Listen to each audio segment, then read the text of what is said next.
और वो लोग करते हैं और सबको एक साथ हाथ जोड़कर क्रांतिकारी जोहार। आप लोग के भाषा करने को पहले भी हमको आता नहीं है, तो आज बेटी हम लोग की तरफ जाती थी तो वो हिंदी बोलती थी, आज हम टाइम दे रहे, तो आप लोग कम से कम 1-2 घंटा तो टाइम दे दीजिए, क्योंकि ऊपर से हम लोग आपके घर आए हैं, आप लोग को कहीं जाना नहीं पड़ा है। तो हम लोग समय नहीं देंगे, हम लोग टाइम नहीं देंगे तो समझेंगे कैसे, जानेंगे कैसे, क्योंकि ये गांव देख रहे हैं बहुत अंदर घुस के है, बहुत अंदर घुस के इस गांव में किसी चीज का सुविधा नहीं है।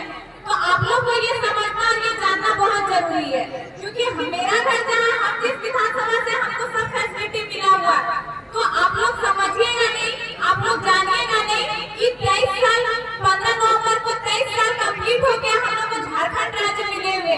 तो 23 साल में आपके गांव में अच्छे से एक सड़क नहीं है, आपके गांव में एक अच्छा विद्यालय नहीं है, एक अच्छा कॉलेज नहीं, अच्छा हॉस्पिटल नहीं है, तो क्या विकास किया हमारा राज्य, क्या विकास किया?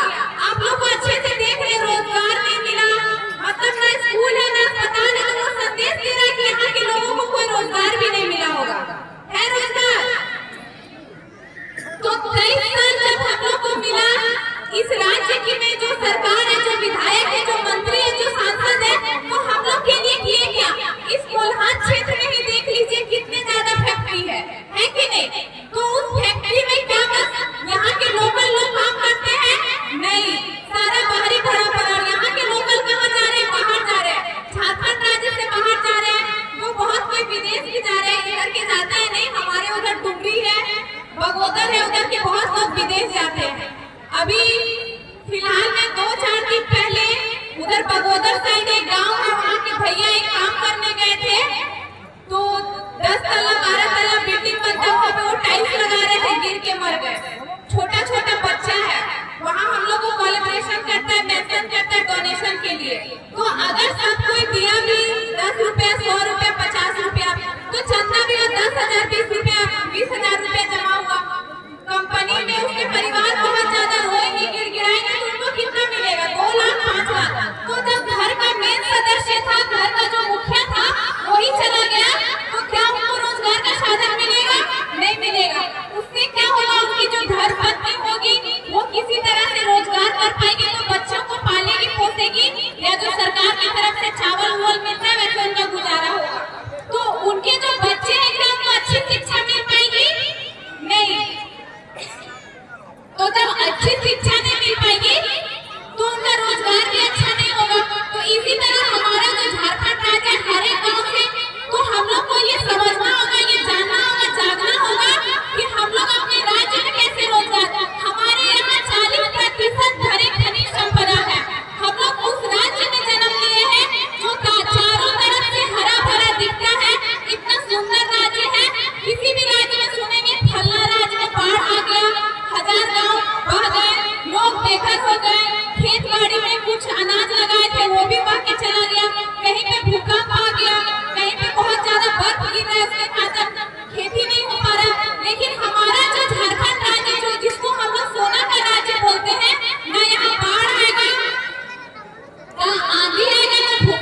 मासूम से हम झारखंडी आदिवासी मूलवासी भोले भाले लोग, हम लोग को आदत हो गया, मतलब हम लोग डरते हैं, हम लोग सीधे वो लोग धमका देते हैं तो हम लोग डरते हैं। अभी कुछ टाइम पहले आपके ही इधर आसपास हुआ था, झारखंड विरोधी मंच जो भी था वो लोग विरोध कर रहे थे कि झारखंड में 1932 नहीं चलेगा। जब से झारखंड राज्य अलग हुआ है तब से हम लोग बोला गया कि नहीं, तो क्यों नहीं चलेगा भाई? वो लोग एक दो जो विरोधी है वो लोग छोड़ने का काम कर रहे हैं कि ये लोग बाहरी बिक्री कर रहे हैं। हम लोग ये नहीं बोल रहे कि आप हमारे झारखंड राज्य में मत आओ, मत कमाओ, मत खाओ, आप आओ, आपका स्वागत है, अपने फैमिली अपने गोतिया पूरा खानदान लेके आओ, कमाओ खाओ और जाओ। यहाँ की पहचान मांगोगे तो हम झारखंडी एक साथ मिलकर आवाज उठाएंगे और जोर शोर से विरोध करेंगे। वो लोग क्या किए कि दो चार हम लोग आटी बोलते हैं, दो चार पूरा काम है उसको आटी बोलते हैं, आप लोग क्या बोलते हैं, तो दो चार पूरे के आटी से वो लोग पुतला बनाया और विरोध किया। वो लोग भूल गए कि हम लोग खतियानी हैं, हम लोग का धान भी पक चुका है और जिसमें ज्यादा कोरा होता है उसको हम लोग माचा बोलते हैं, कोरा का माचा। आप लोग क्या बोलते हैं? तो वो लोग भूल गए कि हम लोग झारखंडी मूलवासी यहाँ के खतियानी है। तुम लोग दो चार आटी पुतला बना के निकल गया, हम खतियानी जिस दिन रोड में पूरा कोरा का आचा लेके आएंगे, कोरा का जो माचा होता है वो लेके आएंगे, तो बाहरी जो झारखंडी विरोधी मंच बनाए बैठे हैं पूरा उनका एरिया आग से लागने लगेगा। वो लोग भूल कि हम लोग खतियानी है, तो हम लोग यहाँ दबे रहते हैं, हम लोग को समझाना होगा। अभी हम लोग अपने हक अधिकार के लिए लड़ रहे हैं। 60-40 सुने होंगे, 60-40 झारखंड राज्य में नहीं चलते, तो 60-40 क्या है कि हमारे राज्य में नहीं चलेगा। 60-40 आने से इस राज्य के जो व्यक्ति हैं, इस राज्य की जो युवा पीढ़ी है जो पढ़ रही है नौकरी के लिए, तो उनको फायदा होगा या नुकसान होगा? आप लोग को पता है 60-40 क्या है? पता है? नहीं पता है? तो इसलिए आप लोग को समझाने, आप लोग को जगाने कि आप लोग समझ नहीं रहे कि 60-40 है क्या। अगर 60-40 झारखंड राज्य में लागू हो जाता है तो इससे हम लोग को फायदा होगा या नुकसान होगा? 60-40 है जो नियोजन नीति जिससे नौकरी मिलती है, जो एक नीति बनता है उस नीति से झारखंड राज्य में नौकरी मिलती है। तो अगर 60-40 आ गया इस राज्य में तो 60 का मतलब जो हम लोग झारखंडी है उसमें 60 लोग को नौकरी देगा और जो बाहरी है वो 40 नौकरी लेगा। तो फर्क कितना कर रहा है? 10 का ही फर्क रहा ना, नहीं तो बात तो बराबर का होता। तो फर्क जब 10 का हम लोग 60% वो लोग 40%, तो क्या हम लोग बर्दाश्त करेंगे? हम लोग के जो पुरखा है अभी इस गाँव पहुँचते टाइम यहाँ पे बिरसा मुंडा हो गए, निर्मल महतो हो गए और अन्य कितने वीर शहीद हैं जिनकी मूर्तियां बनी हुई है। तो क्या हम लोग को ये राज्य मुफ्त में मिला? नहीं। तो हम लोग